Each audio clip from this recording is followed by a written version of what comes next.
This is a stimulus update and daily news report. Got some important updates to share with you. President Biden signs a new bill that is going to change the country forever.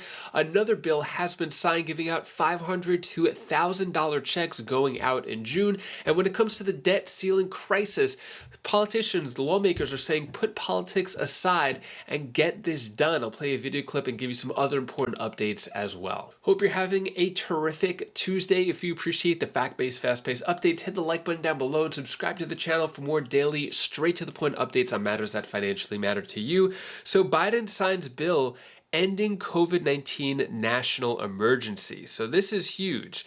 Looks like COVID is officially done, according to President Biden. So President Biden signed bill legislation Monday to end the national emergency for COVID-19, the White House said, in a move that will not affect the end of the separate public health emergency scheduled for May 11th. So White House official downplayed the impact of the bill, saying that the termination of the emergency does not impact our ability to wind down authorities in an orderly way. So the bill cleared the Senate last month in a 68-23 vote, and it passed the House with 11 Democrats crossing the party lines to have this done. And it was mainly a Republican effort as well, since what was said here is since Congress voted to terminate the national emergency earlier than anticipated, the Biden administration has worked to expedite its wind down and provide as much notice as possible to potentially impacted individuals.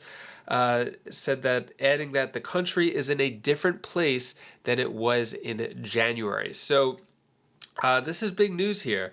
Also, the official said, to be clear, the ending of the national emergency will not impact planned wind down public emergency, which ends on May 11th. So this is really big news, because does this mean that there's no more emergency? We're not going to have a lot more craziness or hype around something. Looks like it could be all done. Let me know your thoughts on that. Speaking of signed bills, new one-time direct payments between $500 and $1,000 available to Americans. See if you're eligible and when it arrives. So in New Mexico, Governor Michelle Lujan Grisham signed a big tax relief package into law. So it's going to give $500 for single filers, $1,000 for married couples, heads of household and surviving spouses. To be eligible, have to be over 18 and not claimed as a dependent. So this is going to a lot of people in the state. And another big measure in the package is expanding the child tax credit up to $600 per kid. So this is just going on in New Mexico. Before this law went into place, the child tax credit was $175 per family. So went from $175 up to $600, and these checks will start to process and go out in June, according to the governor. So got some checks going out in New Mexico, and Senator Ben Cardin calls on lawmakers to put politics aside and raise the debt ceiling limit. So Democrat senator on Fox News saying that the debt ceiling needs to be raised, as well as a few other important issues. Take a look at what was said here. I think the first thing we need to do is to pass a budget for the next fiscal year and do a bipartisan budget that's strong on our national defense, that replenishes our supply chain so that we have the military equipment we need to take care of our own internal security issues, as well as help the Ukrainians and the Taiwanese deal with their security commitments. That means let's put aside the politics of this debt ceiling. Let's increase it to where it needs to be. Let's get together and negotiate a budget that's strong on our national defense, because we do have commitments around the world for our national security. And the best thing we can do is get a budget approved in an orderly process and not threaten the full faith and credit of the United States. Yeah, and to that point, since you sit on the Finance Committee and you mentioned the debt ceiling, are you concerned that there are zero negotiations going on? I mean, Senator Joe Manchin, one of your Democratic colleagues, was here last week. He's called out the president and says he's got to step up to the plate and get everybody to the table. This no negotiating tack is going to take us to the cliff again.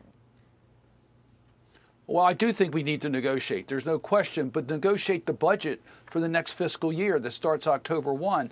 We shouldn't negotiate whether we're going to pay our bills for what we've already committed and spent. That's what the debt ceiling is about. We've increased it in the past without any of this debate and drama. Let's get the debt ceiling extended and then sit down before October 1, negotiate a budget, which will not be the president's budget. It won't be the Republicans' budget. It won't be the Senate budget. It'll be a budget that's negotiated between the House and Senate, the Congress and the administration. That's what we need to do. That's how Congress works best. But don't do it on the debt ceiling. The debt ceiling is the full faith and credit of the United States. That should be beyond any question. Yeah, I'm not sure that it is for House Republicans, especially for the deal that was made to get Kevin McCarthy to the speakership. It's going to be a complex situation. I want to ask you about the Middle East tensions there this week.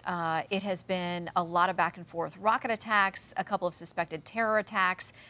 The Guardian writes this, that for now Hezbollah and Israel have pulled back from the brink, they say, but as two mortal foes continue to stalk each other across the battlefields of the Middle East, fighting shadow wars in Lebanon, Syria, and Iraq, and as far away as Yemen, the risk of even seemingly measured provocation spiraling out of control is perhaps greater than ever.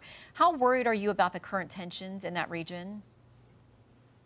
I am very worried. During the holiday season, it's always a high tension moment in the Middle East and Israel. We recognize that Israel still has mortal enemies that are there. The circumstances with Iran's activities in the surrounding countries, the attacks coming from both Syria and Lebanon into Israel, these are all major concerns. And Israel is defending itself. The United States stands with Israel and its ability to defend its sovereignty. We know that there are controversial issues within Israel. We urge them to resolve those issues. But make no mistake about it, the United States is firmly with Israel in its right to defend itself, and we will do everything we can to help in that regard. So what are your thoughts on that? Do you think that politicians are going to put politics aside and get this done? Let me know down in the comments below what your thoughts are on that. And that is all the news that I have for you today to hopefully cheer you up a bit. Here's my daughter Bella's tip of the day. Hi guys, this is the tip of the day. Want me to tell you the one thing that you should do? You should, when you feel bad, take a couple deep breaths in and out. And also, after that, you can realize that things are better. So, bye. Thank you so much for watching. Appreciate all of your support. Hopefully you had a great weekend. Missed yesterday, but had a long Easter weekend. Hopefully you had a lot of fun. Did the Easter egg hunt and all of that. It was a good time. Anyways, hopefully you have a great rest of your day. If you want to check out any of my other videos, click right up here, and I'll see you in the next video. Take care, be safe. Thank you for watching.